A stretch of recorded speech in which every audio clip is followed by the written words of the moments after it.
ذمہ داری کا احساس۔ بعض والدین صرف لڑکے کی اچھی تنخواہ دیکھ کر خوش ہو جاتے ہیں، لیکن یاد رکھیں ہر زیادہ کمانے والا ذمہ دار نہیں ہوتا، اور ہر کم کمانے والا غیر ذمہ دار بھی نہیں ہوتا۔ اصل سوال یہ ہے، کیا وہ اپنی ذمہ داریوں کو سمجھتا ہے؟ کیا وہ وقت کا پابند ہے؟ کیا وہ اپنے وعدے پورے کرتا ہے؟ کیا وہ مشکل وقت میں ہمت نہیں ہارتا؟ کیونکہ شادی صرف محبت سے نہیں چلتی، بلکہ ذمہ داری سے بھی چلتی ہے۔ ذمہ دار انسان کم وسائل میں بھی اپنے گھر والوں کو خوش رکھنے کی کوشش کرتا ہے، جبکہ غیر ذمہ دار انسان لاکھوں روپے کمانے کے باوجود اپنے گھر کو سکون نہیں دے سکتا۔ بہت سی عورتیں ایسی ہیں کہ ان کے شوہر ان کو روپے پیسے کی کمی نہیں ہونے دیتے، لیکن اس کے علاوہ ایک شوہر کی جو ذمہ داریاں ہوتی ہیں وہ پوری نہیں کرتے، جس وجہ سے عورتیں ساری زندگی اندر ہی اندر کڑ کڑ کر زندگی گزار دیتی ہیں۔ لڑکا اور لڑکی میں سے کوئی ایک بھی غیر ذمہ دار ہوا تو نباہ کرنا مشکل ہو جاتا ہے، کیونکہ شادی نام ہی ذمہ داری کا ہے۔ اس لیے رشتہ طے کرنے سے پہلے یہ ضرور معلوم کریں کہ سامنے والا شخص ذمہ داری نبھانے والا ہے یا صرف بڑی بڑی باتیں کرنے والا، کیونکہ جو زیادہ بڑی بڑی باتیں کرتے ہیں وہ زیادہ پریکٹیکل نہیں ہوتے، اور کسی کے ساتھ بات چیت کرنے سے کافی باتوں کا آئیڈیا ہو جاتا ہے۔ 5واں نقطہ، صحت کے بارے میں ضروری معلومات۔ رشتہ طے کرتے وقت ایک اہم بات جسے اکثر لوگ نظر انداز کر دیتے ہیں وہ ہے صحت کے بارے میں سچائی اور دیانتداری۔ اگر لڑکے یا لڑکی کو کوئی ایسی بیماری یا صحت کا مسئلہ ہو جو شادی شدہ زندگی، شریک حیات یا مستقبل میں بچوں پر اثر ڈال سکتا ہو، تو مناسب وقت پر اس کے بارے میں سچ بتانا چاہیے۔ ایسی باتوں کو جان بوجھ کر چھپانا بعد میں اعتماد کو نقصان پہنچا سکتا ہے۔ سچ بتا دینا چاہیے۔ رشتہ ہونا یا نہ ہونا قسمت کی بات ہوتی ہے۔ سچ چھپا کر اگر رشتہ کر بھی دیا جائے تو کیا پتہ شادی کے بعد سچ سامنے آنے پر مسئلے شروع ہو جائیں، اور تب یہ میاں بیوی اور دونوں خاندانوں کے لیے زیادہ تکلیف کا باعث ہوگا۔ اس کا مطلب یہ ہرگز نہیں کہ معمولی بیماری کی وجہ سے رشتہ ختم کر دیا جائے۔ بہت سی بیماریاں علاج سے ٹھیک ہو جاتی ہیں، یا ان کے باوجود لوگ خوشحال ازدواجی زندگی گزارتے ہیں۔ اصل بات یہ ہے کہ فیصلہ سچائی اور باہمی اعتماد کی بنیاد پر ہو۔ والدین کو چاہیے کہ وہ احترام اور سمجھداری سے ضروری صحت سے متعلق معلومات معلوم کریں۔ اگر ضرورت ہو تو ڈاکٹر سے مشورہ بھی لیا جا سکتا ہے، تاکہ بعد میں کسی غلط فہمی یا پریشانی کا سامنا نہ کرنا پڑے۔ یاد رکھیں، اگر رشتہ سچائی، دیانتداری اور اللہ پر بھروسے کے ساتھ طے کیا جائے تو انشاءاللہ اس میں محبت، سکون اور برکت بھی زیادہ ہوتی ہے۔ 6واں نقطہ، اولاد کی رضامندی۔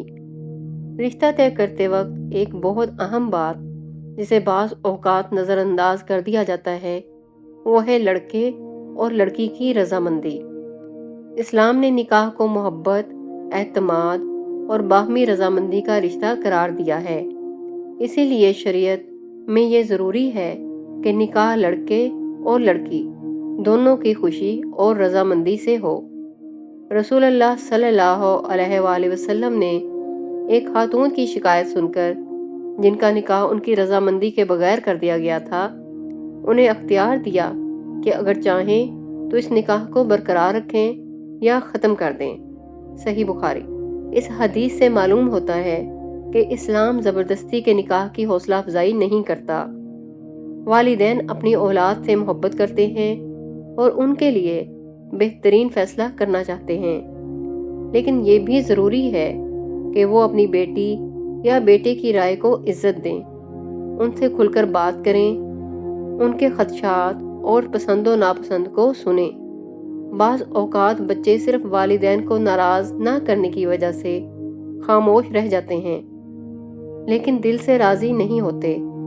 ایسی خاموشی بعد میں ازدواجی زندگی میں مسائل، ذہنی دباؤ اور بے سکونی کا سبب بن سکتی ہے، اور یہ دوسرے خاندان ان کے بیٹے یا بیٹی کے ساتھ زیادتی ہے، کیونکہ ان کو تو نہیں پتا ہوتا کہ آپ لوگ اپنے بچے یا بچی کی شادی ان کی مرضی کے بغیر کر رہے ہیں۔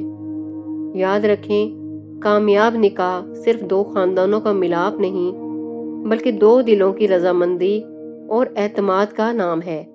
جب والدین کی دعا، اولاد کی خوشی اور اللہ پر بھروسہ ایک ساتھ جمع ہو جائیں تو انشاءاللہ ایسے رشتوں میں محبت، سکون اور برکت پیدا ہوتی ہے۔ اب آتے ہیں آخری نقطے کی طرف، جو سب سے زیادہ اہم ہے۔ آخری نقطہ، استخارہ، دعا اور اللہ پر بھروسہ۔ جب والدین رشتہ طے کرنے سے پہلے ہر پہلو سے تحقیق کر لیں، لڑکے اور لڑکی کی رضامندی معلوم کر لیں، خاندان، اخلاق، دینداری اور دیگر ضروری باتوں کا جائزہ لے لیں، تو اس کے بعد سب سے اہم مرحلہ آتا ہے، اور وہ ہے اللہ تعالیٰ سے خیر طلب کرنا، یعنی استخارہ کرنا۔ بہت سے لوگ استخارے کے بارے میں غلط فہمی کا شکار ہوتے ہیں۔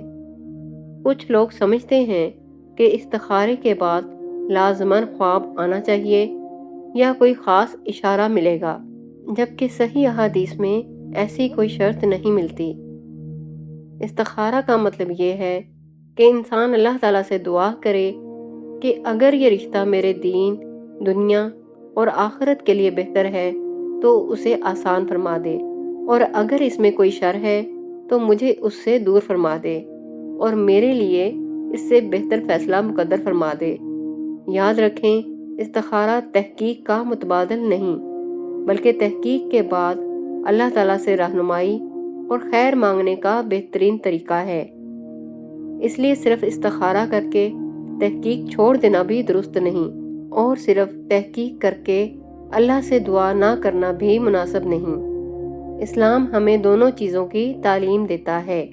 ناظرین، یاد رکھیں، رشتہ صرف ایک تقریب یا چند رسموں کا نام نہیں، بلکہ پوری زندگی کا عہد ہے۔ اگر یہ فیصلہ دین، اخلاق، تحقیق، مشورے، دعا اور استخارے کی بنیاد پر کیا جائے تو انشاءاللہ گھر محبت، رحمت اور سکون کا گہوارہ بن سکتا ہے۔ اللہ تعالیٰ تمام والدین کو اپنی اولاد کے لیے بہترین فیصلے کرنے کی توفیق عطا فرمائے، اور ہر مسلمان کے نصیب میں نیک، صالح اور با اخلاق شریک حیات عطا فرمائے، آمین۔ اگر آپ کو آج کی ویڈیو اچھی اور مفید لگی ہو تو ویڈیو کو لائک اور چینل کو سبسکرائب کرنا مت بھولیے گا۔ جزاک اللہ۔